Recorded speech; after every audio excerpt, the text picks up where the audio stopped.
Magandang umaga mga kahuan, narito na ang Pag-asa Weather Update today. Nasa West Philippines na po itong si Bagyong Christine at huling namataan 125 kilometers kanluran, hilagang kanluran ng La Union. Taglay ang maximum sustained winds pa rin na 95 kilometers per hour malapit sa kanyang sentro at may gustiness hanggang 115 kilometers per hour. Bahagyang bumibilis po ang bagyo palayo ng ating kalupaan, 25 kilometers per hour ang bilis, west-northwest.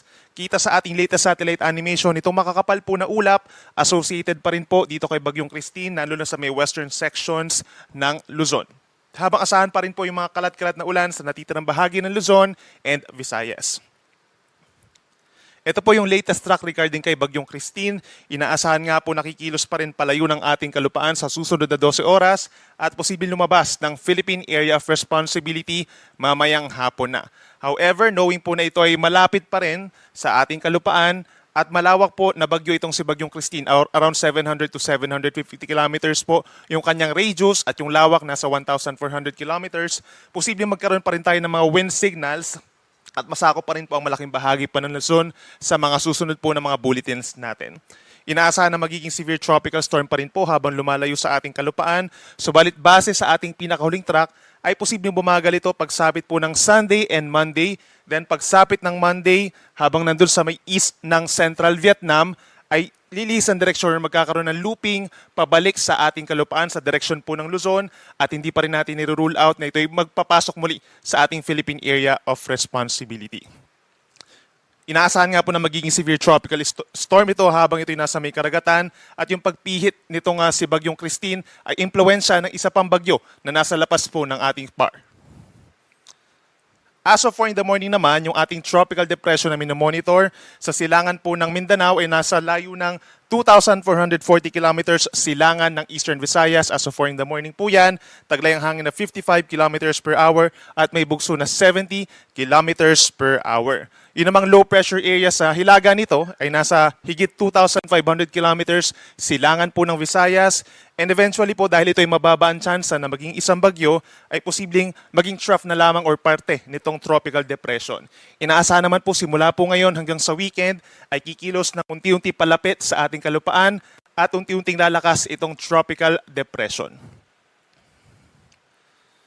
Nakikita natin based sa ating latest Tropical Cyclone Threat Potential Forecast, maring pagsapit po ng linggo ay pumasok ng Philippine Area of Responsibility itong nasabing tropical depression at kung sakasakali man nga na mananatili as a bagyo ay tatawagin po natin ito na Bagyong Leon. Maring by then tropical storm or severe tropical storm na po ito at inaasang kikilos pa west-northwest or paangat ng pakaliwa. So pagsapit po early next week, nasa may hilagang parte na po ito ng Philippine Sea.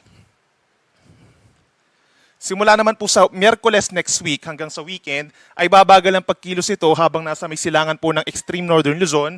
Bagyang magre-recurve, paakyat po dito sa may silangan bahagi po ng Taiwan at maaaring lumabas ng Philippine Area of Responsibility sa end pa ng first week of November po yan. Nakikita natin by this time, malaki nga yung impluensya ng pagbalik or pagloop nitong si Bagyong Christine sa paglapit nitong bagyong tatawagin natin na Leon. So kapag umabot sa less than 1,400 kilometers yung layo ng dalawang bagyo at mananatili pa rin silang malakas as a tropical storm minimum, then maaaring magkaroon po tayong tinatawag na Fujiwara effect o yung interaksyon ng paghatak ng dalawang bagyo sa isa't isa. Kaya naman po posible magkaroon ng mga pag-ikot or pagpihit po ng movement nitong dalawang bagyo. Pero hindi naman po ito magtatagal at eventually po lalayo na rin sa ating kalupaan. Itong si bagyong tatawagin nating Leon at hihina na rin si Bagyong Christine by first week of November.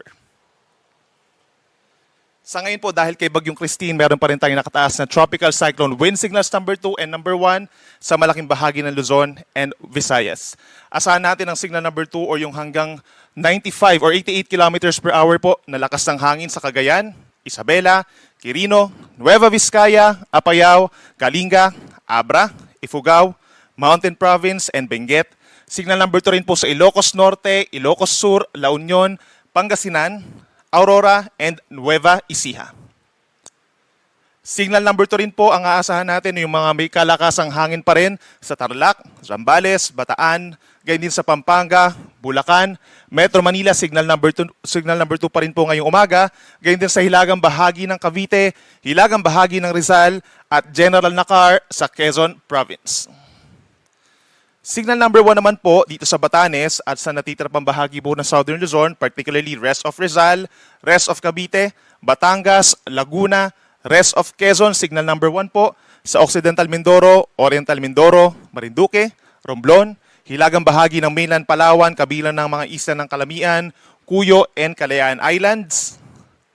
At signal number 1 din po dito sa Camarines Norte pa rin, Camarines Sur, Catanduanes, Albay, Hilaga at central na bahagi po ng Sorsogon, gayon din sa northern and central portions of Masbate, kabilang ng Burias and Ticao Islands, signal number 1 din sa Aklan, Capiz, Antique, and northwestern portion of Iloilo. Yung ilang bahagi na po ng Negros Island plus Iloilo, tinanggal na rin po natin yung ating signal number 1 and eventually po sa mga susunod po na bulletins natin, magbabawas pa tayo ng mga signal number 1 sa may Southern Luzon and Visayas at posibleng mag-downgrade tayo sa may Central and Southern Luzon ng mga signal number 2 becoming signal number 1 po sa mga susunod po natin ng mga bulletins habang lumalayo sa kalupaan itong Bagyong Christine.